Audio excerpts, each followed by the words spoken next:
ourselves in a hole on the road. You can't do that against anybody and expect to win consistently. And then obviously we put ourselves in a hole from the turnovers offensively that kept our defense out on the field for way too long. And our inability to get off the field defensively in the first half, obviously put ourselves in a hole. And, collectively, we've got to be better. And I've got to find a way with this group to get them to be more consistent. So ultimately, it starts and ends with me. We gave a game away in the first half. But, I was really proud of the way the guys responded at halftime. They were really positive. They were upbeat. And they went out and fought their tails off in the second half. But again, too many opportunities squandered. That we had an opportunity to get off the field. We had an opportunity to get points.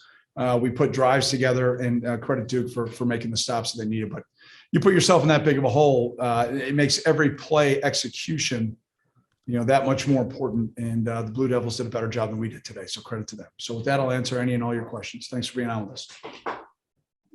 First question for Will Carman. Hey, Coach. I guess two questions. The first one is, how much practice reps was Ryan seeing after you announced Hunter as a starter if Andrew was getting the second team reps? And then I guess a follow-up question would be, what sort of went into your decision to put Ryan in the game once Andrew got hurt? Well, I think number one, Andrew, I thought, let me talk about him first. How does that sound? I thought he went in and was ready to roll. I thought he went in, was confident, was capable, and went in and just trusted himself and took what the defense gave him. And that's ultimately what good quarterbacks do. It was unfortunate they got hurt on the play, but I thought he gave us a spark, and I'm really proud of him. He's a guy that got a ton of captain votes, even though he wasn't named a captain, and the way that he responded was excellent. And at that point, then he got hurt, and we went to Ryan next. So I'd say Ryan got a limited amount of reps in the game plan. It's hard to get one quarterback ready, let alone three, but proud of the way that he went out there and put some drives together too. Next question for Coop Daly. Hi, Coach. Hope you're doing all right. So obviously not the ending you wanted, but the team did come out flying in the second half. Was there anything you told them in specific that came them flying out of the locker room? No, I just said, let's get the kickoff team to go get a good kickoff, get a stop, and let's get a score and see some momentum. And that's what the guys did. Credit to our players. They didn't fold. I think a lesser character group of guys, with the way we played in the first half, probably would have quit, but that's not who the Wildcats are. We got heart, we got character, and we can't put ourselves in this type of hole. And it's really disappointing. I'm incredibly disappointed right now. I'm not going to lie to you. I thought we would come down here and play a lot cleaner than we did earlier. So I'm going to look at myself first. It always starts and ends with me, and then our coaching staff second. And then I'm going to really challenge our guys. Well, we can't gift wrap games for people. that's not a recipe for anybody at any level to win. And so we got to look at the why, and it starts and ends with us as coaches. And then we got to get guys that are going to get out there and consistently execute. So it starts with us. Next question for John Riker. Hey, Coach, appreciate you being here. Where does the team, you feel like, go from here in building back that confidence in the quarterback position? Our quarterbacks need to do it, right? It's not rocket science here. We got to take care of the ball, number one. Let's start there. Let's take care of the ball. Number two, we've got to just go execute the plays. And I haven't watched the tape yet, but that would be number two. Number three, we've got to be able to get things going in our run game. Delay a game to start the game. We're on the field at 40 seconds on the play clock, and they held us to under 15. I still don't understand how that would happen. So we've gotten two of those. So it's bad coaching on my part. So it just started there, and then the guys, I think, decided that they wanted to compete and fight the way that we can instead of giving it away. And, that's a credit to our guys. Now we got to build on that, and we got to find a way to get back to 500 next week before we get back into Big Ten play. Next question for Ben Chasen. Hey, Coach, I'm wondering, I know it's early, but has the athletic training staff given you anything on any of the guys who went down? Marty, Jarak, Andrew Clare? Nope. Being some of them? No. Sorry. I walked out of the locker room and came right to you guys, so sorry. I appreciate it. Next question for Gabriella Carroll. Your defense improved a lot in the second half, going from allowing 30 points in the first half to none in the second half. What adjustments do you feel like your room made, and why did you think those were effective? We didn't make any adjustments. We didn't make any. We called the same things we called in the first half. We communicated better. We executed better. We played more physical. And we played the way we're capable of playing. There was no rocket science here. So we got to look at some of the things because we got, and when they get into this formation, we check that and we didn't do a good enough job as coaches adjusting some of that stuff quick as we needed to. We were right back on the field a handful of times. So it's hard to get a lot of things adjusted on the boundary as quickly as we would have wanted to.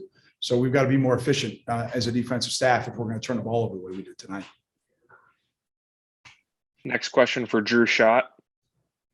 Hey, Coach, thanks for being here. You discussed earlier this week about the plan to try and slow Mateo Durant. Can you speak a little bit about heading into this game, your overall defensive plan and kind of how you think that went and areas you think you can improve on, as you said, to try to get to 500 before heading to Nebraska?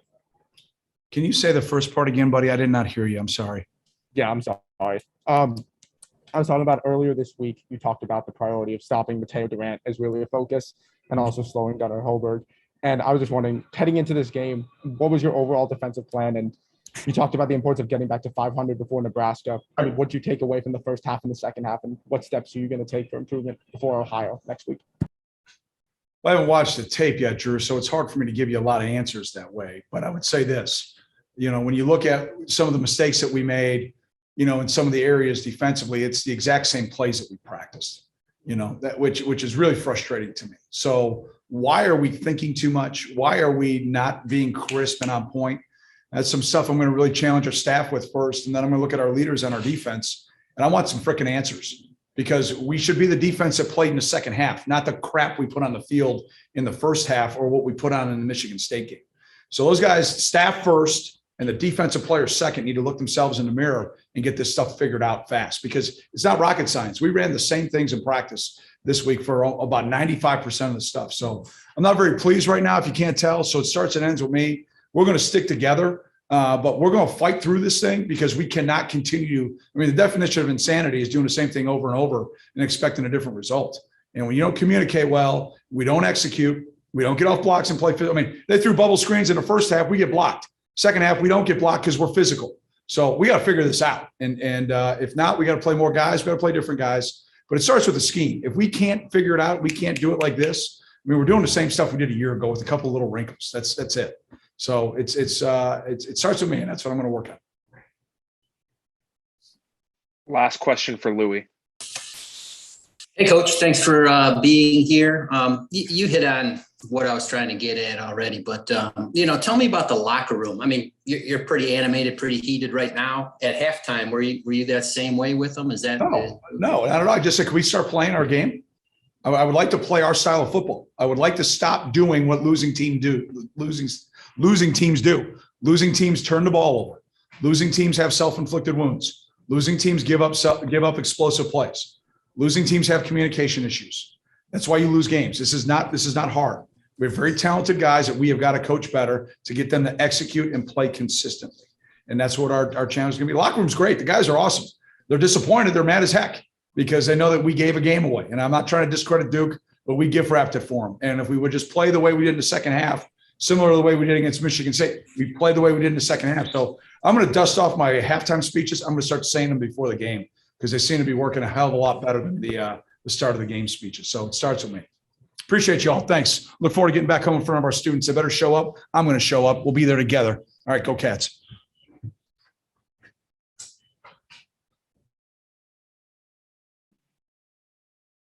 We will be joined by Chris Bergin shortly.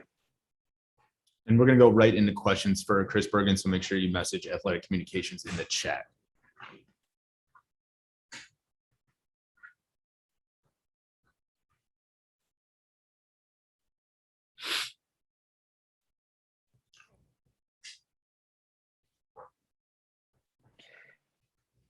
All right.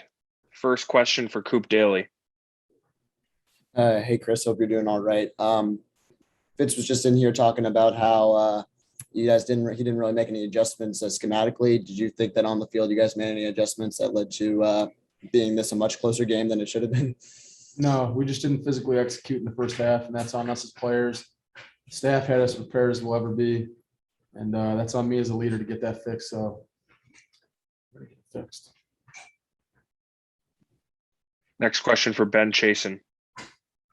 Hey, Chris, I'm wondering, obviously, Fitz may have said some things at half, coaches may have said something at half. You as a leader, were there things that you said to this defense as a leader on the defensive side of the ball that you think helped propel the team kind of forward? And if so, what was it? No, the emphasis was just be us. And we told guys to just do their job. And when they did, we executed at a very high level because we have the talent and the scheme to be one of the best defenses in the Big Ten. We just need to continue to grow and learn from our mistakes. And we just didn't physically execute the first half, and that's solely on us. Next question for John Riker. Hey, Chris, appreciate you being here. One thing that Coach Fitz talked about was that Andrew had actually come in this offseason, had some of the captain votes. When he was kind of spearheading that comeback bid, did you kind of expect that? Is that kind of what you've been seeing in practice? Absolutely. Marty's a hell of a football player, a hell of a leader. We expected nothing less from him and no drop off when he came into the game. So we didn't flinch, we didn't blink, and we hope we can get him back as soon as possible. Next question for Will Carmen. Hey, Chris, similar question to the last one, but sort of how does the defense, how did you guys respond? How did you guys gain momentum? You played a lot better after the half with Andrew in the game. Did that sort of change the tone of your confidence defensively? No, like I said earlier, the emphasis and the message was just be us. And when we started being us, we saw the defense that we can be. And we need to just do it for 2 full halves.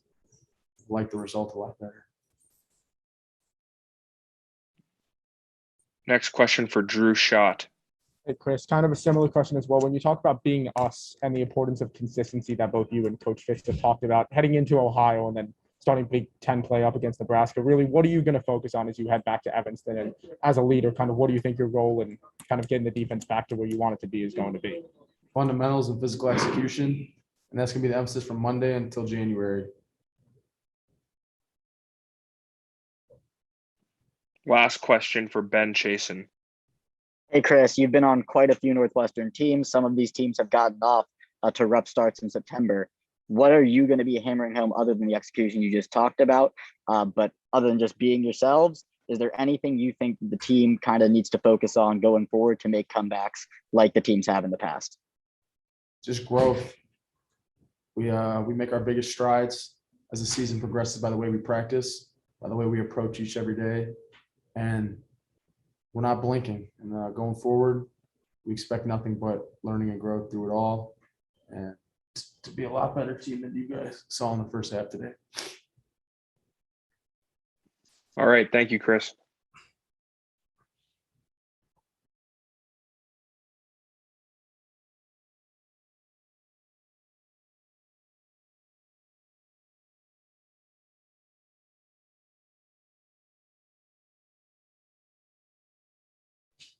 All right, we're going to be joined by running back Evan Hull. And again, we're going to go right into questions for Evan.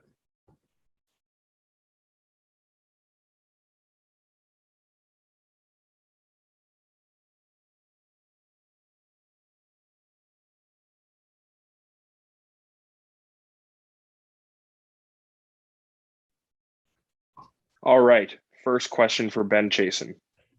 Hey, Evan, I'm wondering kind of what does Andrew provide to you just from the quarterback position to the running back position that maybe the other 2 quarterbacks who played today do not? And how do you hope to kind of utilize that going forward? Well, first off, I think all the quarterbacks have some unique about them that makes them, a good player. But Marty in particular, I think he's great with running the ball and he's got great juice. And honestly, he's got great just energy with the guys. So as soon as he came in, really, there was no drop off. So everybody was excited to see him in. We started making plays. So. Next question for John Riker. Hey, Evan, I'm interested kind of in when you guys with the running back position, how you adjusted the different quarterbacks, adjusting from Hunter then to Andrew, and then from Andrew, then to Ryan. What kind of goes into that from a running back standpoint? Really nothing much. We just got to stick to doing our jobs and making it easy on them, especially in the pass protection game, just keeping them clean, just letting them do their job.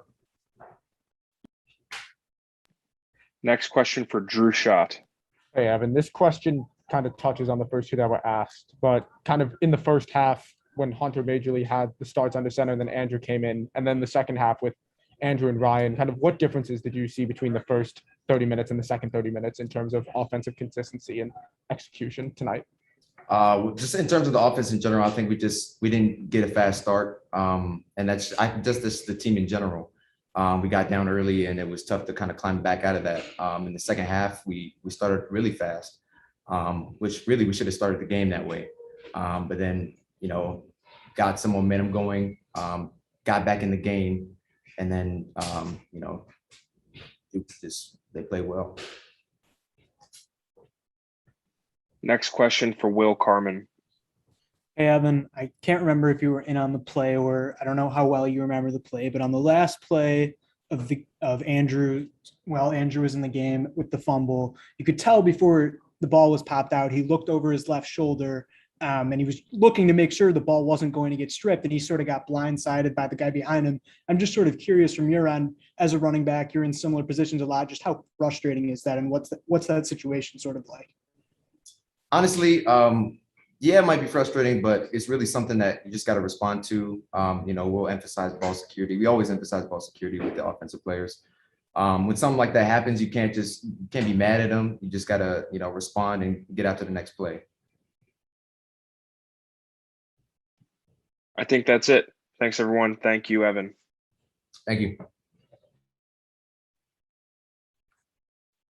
Thanks everybody for joining us. These will be up in the virtual press box. And then you can expect an email tomorrow for regarding the press conference, which will move up to 11 a.m. now that classes are getting underway. So the schedule adjusts a little bit.